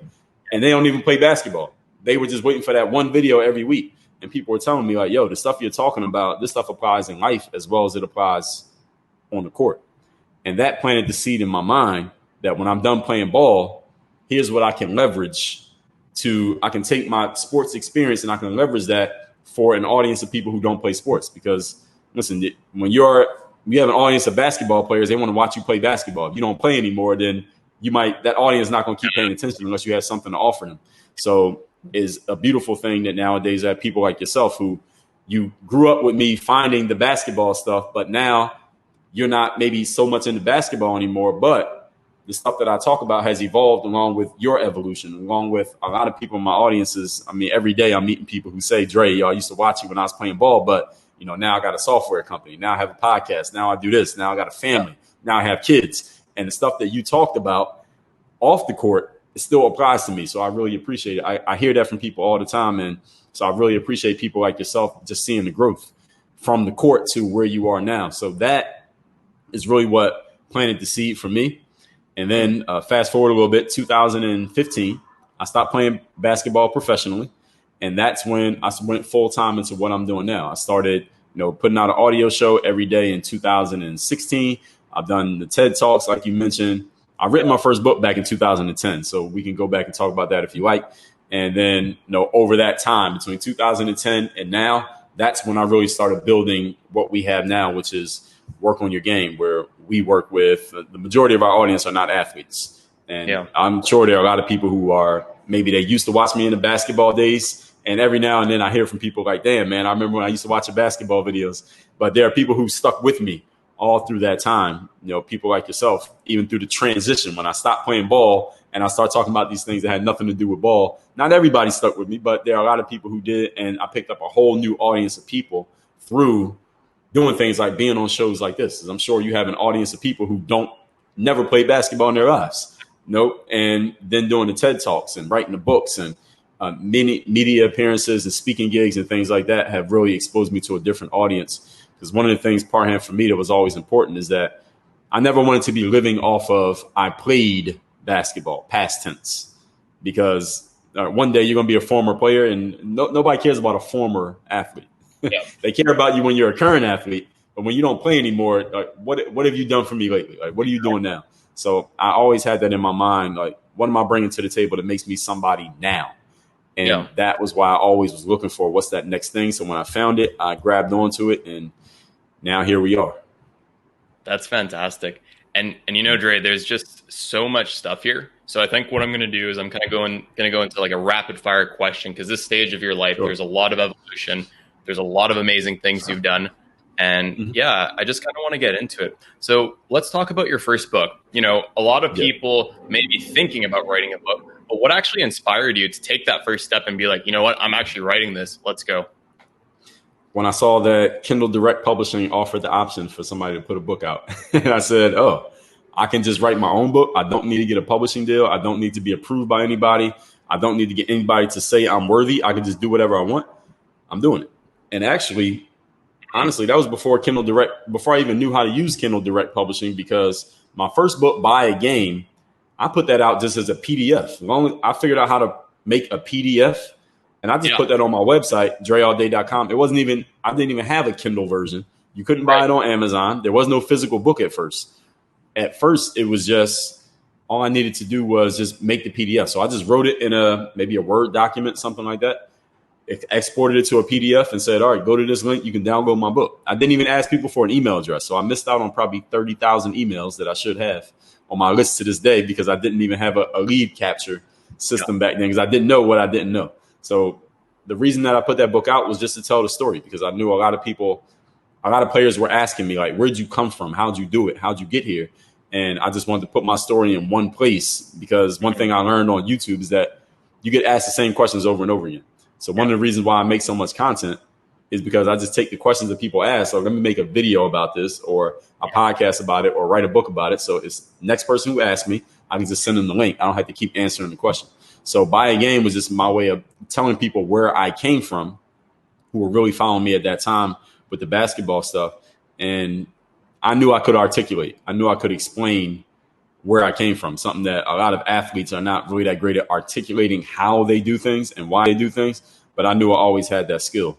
And even then, when I went back to do the audio version of that book 4 or 5 years later, the book was terribly written. The writing was not very good. I had to redo it. But there's just the fact that I took the step and put it out there that's why I did it, to answer your question.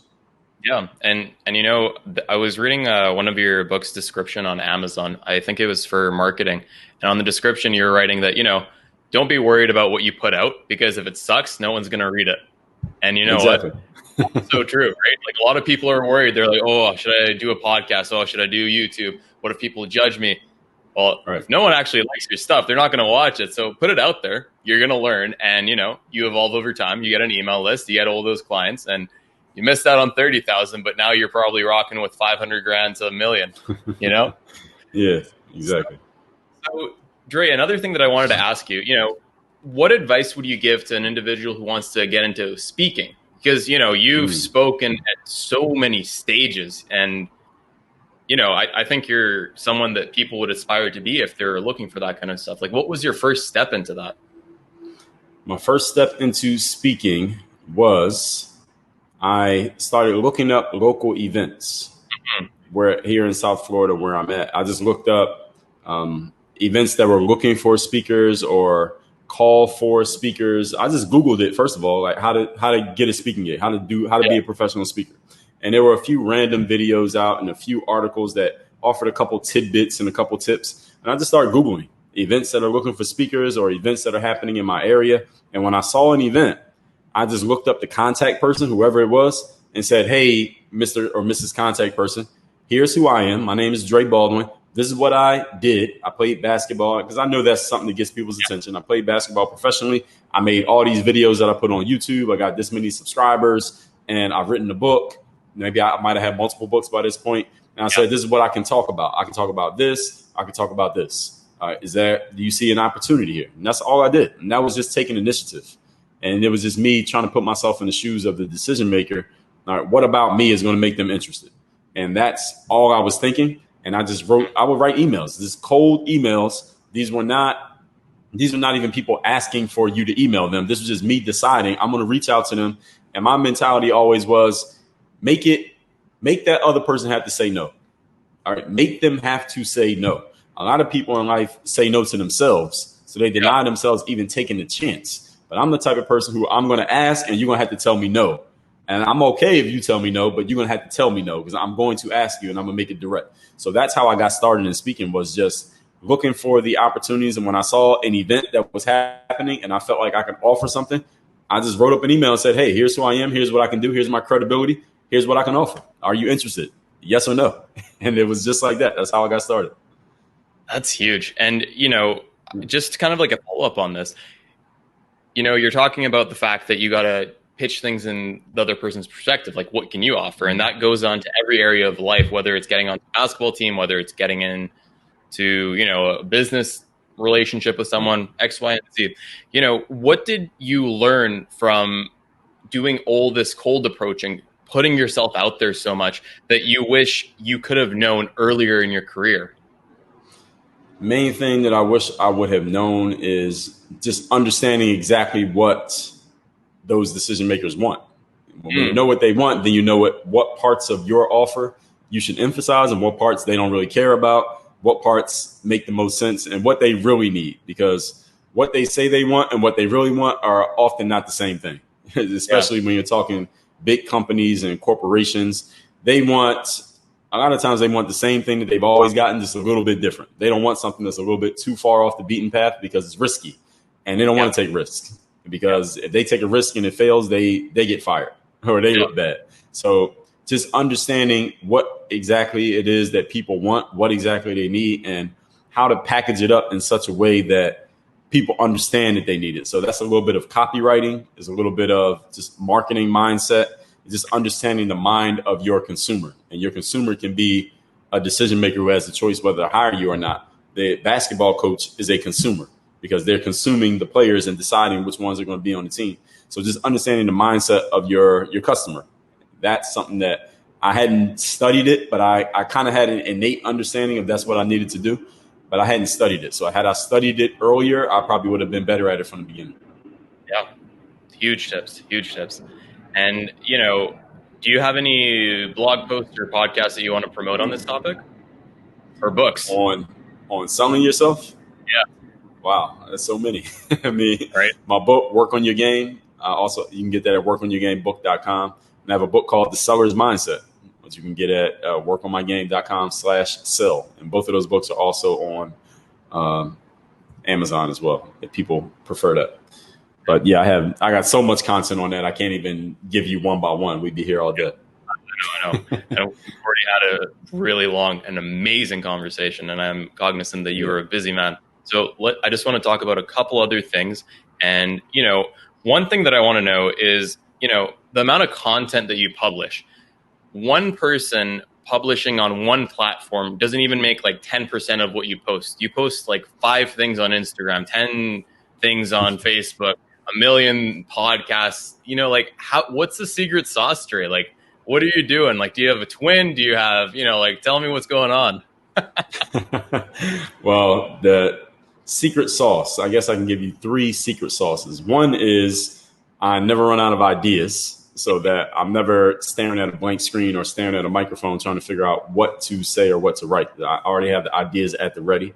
Number 2 is that I have an assistant and I can teach her how to make sure the content gets published to the right platforms at the right times. And number 3, I could teach anybody actually how to do it. And number 3 is I had to have a process. So I can't teach someone a process until there is a process. So I have a process for how I make sure everything gets published, make sure everything goes up in order. So when I do podcasts, there's a system for that. And I taught my audio guy what the system is, how it gets on the website, how to make sure it gets to the Spotifys and the Apples and all of that. When it comes to the articles, here's how you put it in the email and make sure it gets sent at the right time. Here's how you get it on the website. Here's how you can grab a snippet and post it and make sure we get that posted to Twitter and LinkedIn and to Facebook. Here's how you take the whole article and put it on Facebook. And the only one that I do completely on my own is the Instagram with the posts and the pictures and stuff like that. But everything else, I created systems and processes that I could teach literally anybody who can understand English and who can follow a screen share video can publish my content. I create all the content, but I can show you how to make sure it goes to the right places at those times. And that's just a matter of just systematizing what you do. So a lot of people ask me about that. How do I get all this stuff out there so consistently? Is first of all, I had to know how to do it. And then the most important part, especially if you have anybody who's going to work for you or learn from you, if you want to even teach a course, is you must be good at explaining it. You have to be really articulate. And you have to be very detailed in explaining exactly what you're doing, not only what you're doing, but why you're doing it so people can understand the why behind it, not just the what. And I've always had that skill. So that's how I'm able to publish so much content. Right on. That's such an important point. Get your processes in, figure out what works for you, be creative. I'm not sure if anyone can be as creative as you to get that much content, but maybe we'll get a percentage of it. So, Dre, let's talk about Work on Your Game University, because that's something that you're working on right now. Tell me a little bit about that. Well, Work on Your Game University, man, there's a lot we could say about it, but if I put it in a nutshell, Work on Your Game University is where we took everything that we do here at Work on Your Game Incorporated, and we wanted to streamline it into one offering, one setting, one place where everybody can go. If you read the articles, you follow me on Instagram or Facebook, you listen to the podcast, fine. You can get all that stuff. It costs you absolutely nothing but your time and attention. When you're ready to take the steps towards, first of all, really working on your game. Whatever your game is going to be, everybody has a game. You're ready to really develop that game to the level that it needs to be at. Secondly, making sure you get seen. That game gets seen and you show your game. You get heard and known for whatever that game may be. And then the third step is you want to get the return on investment for your game. In other words, you want to get paid for it. So if you're a basketball player, you need to develop the skill to play. Then you got to make sure the right people see it. Then you want to get on a team, maybe make it professionally, maybe get a college scholarship. If you're a speaker, you want to be a professional speaker. First of all, we need to develop what are you going to talk about and how do you talk about it? What are the frameworks? How do you explain it? Secondly, we got to get you on some stages so you can show that you're actually good. And third, get to the point where you can start charging people for your speeches. If you're an author, for example, first of all, we got to figure out what you're going to write about and how are we going to actually put together the outline for you to actually write the book. Then we got to get that book out there so people know that you have a book and maybe build you an audience so you have somebody to sell it to. And third, how can you start charging money for that book and actually having people pay for it and maybe leveraging that book into other opportunities like getting a speaking gig or getting somebody to hire you as a coach or being a consultant. So work on your game is about, first of all, developing your game. Second of all, showing your game. Third of all, getting paid for your game. So if I had to put it in one sentence, that's what it is.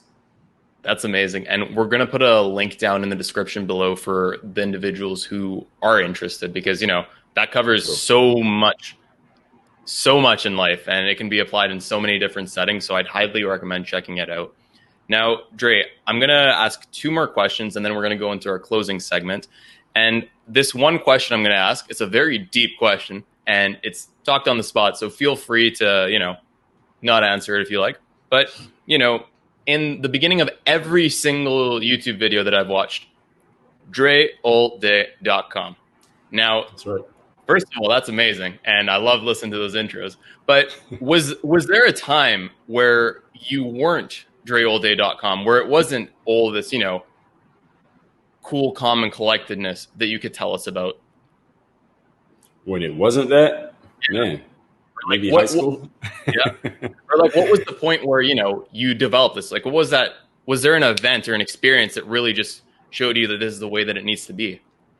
I would say probably when I went to college, and I think I wrote an article, about this maybe a couple months ago, but when I was in high school, I hadn't made the basketball team for 3 years. And then the 1 year that I made it, I only sat the bench. So, and since I cared so much about making it in basketball, that was one of the most important things to me.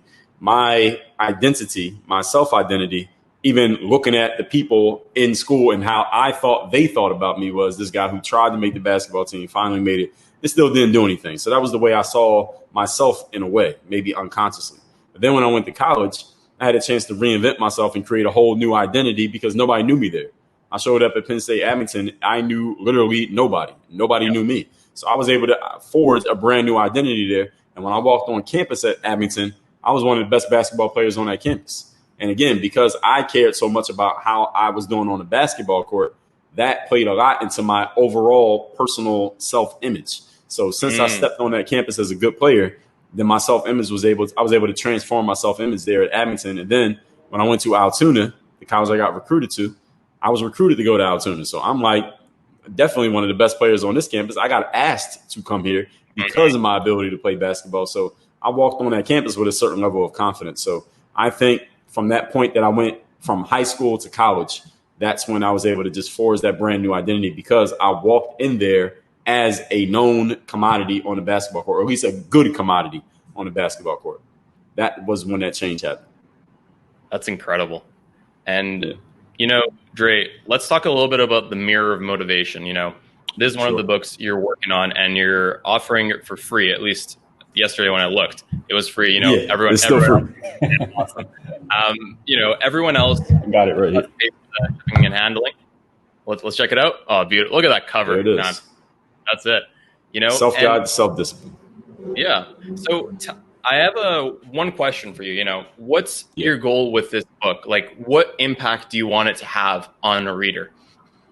The reason why, because out of 27 books, people would always ask me, well, Dre, which book should I read first? And often, for a long time, I didn't have an answer. I would just tell them, well, pick whichever one you want. But that's not a good enough answer to give to a consumer because they'll be confused and then they'll do nothing. Yeah. So we start with this book because when I talk about work on your game, it's 4 principles: discipline, confidence, mental toughness, personal initiative. This is the self-guide to self-discipline. This is the first of the 4 principles of the core work on your game philosophy. And the reason why people will want this book and the change that they're going to undergo, the impact it's going to have, is that everybody who's listening to this, you have goals in life, things that you wish to achieve. And if you've listened to this whole conversation so far, you probably are willing to do the work. You're willing to put the effort in. The challenge that many people have, even though they have goals and they're willing to work, is that they never ask themselves the key question, which is, who do I need to be? What type of person do I need to be when I walk into a room? What kind of energy do I need to have? How do I want people to feel about me? Who do I want to see when I look in the mirror? How do I want to feel about myself? This book, The Mirror of Motivation, will provide the frameworks for you to answer that question for yourself. This is not me hyping you up. This is not some rah-rah YouTube video. This is you giving yourself the answers to the question who you need to be. That's why the book is called The Mirror of Motivation. It's you looking in the mirror for you to be able to answer that question for you. So anybody can get this book for free. I paid for the book. All you do is cover the shipping. Small shipping charge. Just go to mirrorofmotivation.com. The book is paid for. You handle the shipping. Again, mirrorofmotivation.com. And we got more books. We'll show those to you. But first, let's start with this one. Yeah. And, we'll have the link in the description as well. And, Sure. Dre, you've written so many books. You have so much knowledge. And to be honest, like if we wanted to get through everything, it'd probably take 5 years. But, so I think we should, just go into like a little bit of a closing, because I think we've got through a lot of your life experience, your personal process. So let's do two things. One message that you'd like to give our audience, however you'd like to put it. And then the second thing that we'll talk about, just any shout outs, social media handles, anything you want to say. So take the stage. Most important thing that everyone needs to do in life when it comes to achievement is get a grasp on who you are being in life, not what you are doing and not what you want to have.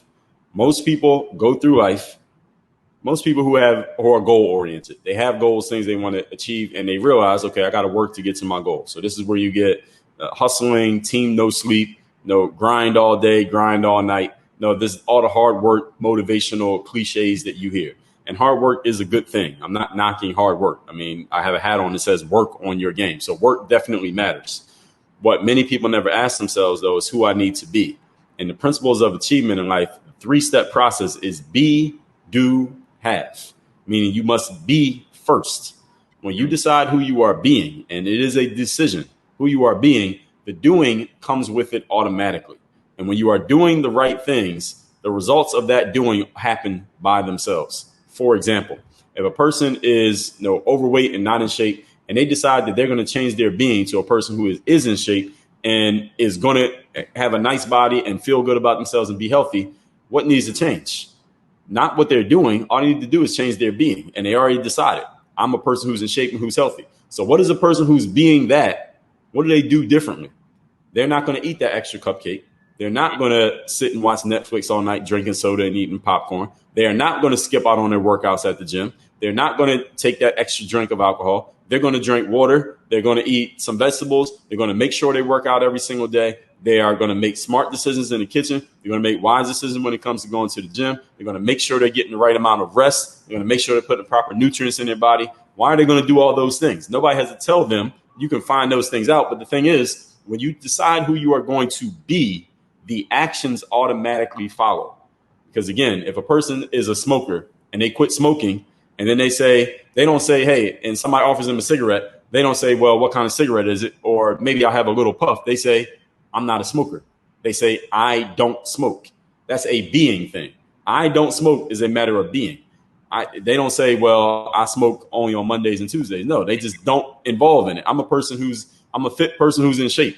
So what goes with that? Even if you're not that person, and I asked you that question, what goes with the person who's in shape? They probably go to the gym. They probably drink a lot of water. They probably make smart decisions. If I tell you a person is an author, that's who they're being. They're an author. What does that person do every day? Any logical, reasonable person is going to answer the question, well, they probably spend some time writing, right? Because that's what an author does. If I tell you a person is a personal trainer and I ask you, what does that person do? What does that person look like? How does that person talk? What's in that person's refrigerator? You don't have to know them to be able to answer the question. All right, they probably have some 6-pack abs. They probably are in pretty good shape. They probably have an Instagram with a bunch of pictures of their body. They probably have some clients. They probably have some vegetables and some fruit in their refrigerator. They probably don't eat a whole lot of bad foods. Why? Because that being comes with a certain amount of doing. So when you fix your being or you choose your being of who you want to be in life, the actions will automatically come with it, logically and reasonably based on the being that you have decided on. So when you decide I am this, you can just look it up. All right, what does this person do? You don't even have to look it up. Just ask yourself. If you're a smart, logical person, which you have to be if you've listened to the 2 hours of this conversation, what do I do? What does that person do? What does an athlete do? What does an author do? What does an entrepreneur do? And you will look for the answers and then you'll get them And because that's who you're being, you won't have a problem doing it. So that's what I would give people when it comes to the one piece of advice I would give them. And when you get the doing in place, the having, the results, they come with it automatically. You don't even have to worry about that. You don't have to chase it. And when it comes to where I'm at online, I'm on every social media platform, LinkedIn, Facebook, Twitter. I'm on everything except TikTok. I'm on YouTube. I publish on all these platforms every day. I'm on Instagram. I use Instagram stories a lot. So if you want to see my day-to-day, follow me on Instagram stories. I write articles damn near every day, at least 3 times a week. You'll get an article from me. You can sign up for that by going to workonmygame.com. You get on my email list completely free. Articles come multiple times a week for free. The Mirror Motivation, we already talked about, mirrormotivation.com. We have workonyourgameuniversity.com, but people are not going to remember any of these things, Parham. So I'll just tell you, whichever platform, it'll be in the description, but whatever platform you like, just choose it or just Google me, put my name in, Dre Baldwin, and I'm everywhere that you look. That's fantastic. So, we talked about your process, Dre. We talked about, starting basketball, not the greatest, trusted the process, went forward, got cut from, the basketball team when you were in your pretty much from grade 9 to 11. Then you made it in your senior year, still struggled, still persevered, went to the different leagues and, had some hardship, went pro, got cut. And, moved on and took a little break, went back down, worked at the grocery store. And now you're, just doing so much in your life. And I think your story is one to really visualize trusting the process because, your life was literally just like an up and down, it was like a frequency thing, and that's right. And, you were ready for every opportunity that came. You worked every single day. And that one time where an opportunity came through, you were ready to go and you took it and you went through. Now you're doing amazing things with the books you're writing, with a podcast, with all the content you're producing. And a lot of people are just gaining so much value and life experience just from you. So thank you so much for taking the time to be here. It was an absolute pleasure seeing someone that I looked up to when I was playing basketball and learning from life at a young stage. And we wish you the best, sir. Thank you again. Thank you for having me, man. Really glad to see your evolution from a basketball player to where you are now. And I'm happy that I played maybe just a tiny, tiny piece in that over the years. And I really appreciate you reaching out and having me here on your show. I'm looking forward to hearing the feedback from your audience. Absolutely. All the best, Dre. Thank you. Hey, everyone. Parham back after another amazing episode with another amazing guest. We hope we added value into your life so you could take the tips from this episode and fuel your process forward. If you enjoyed our episode today and think other friends or family members may also appreciate the lessons that our podcast brings, be sure to share us with them. Subscribe and rate our show so we know how we did. And always remember, trust the process.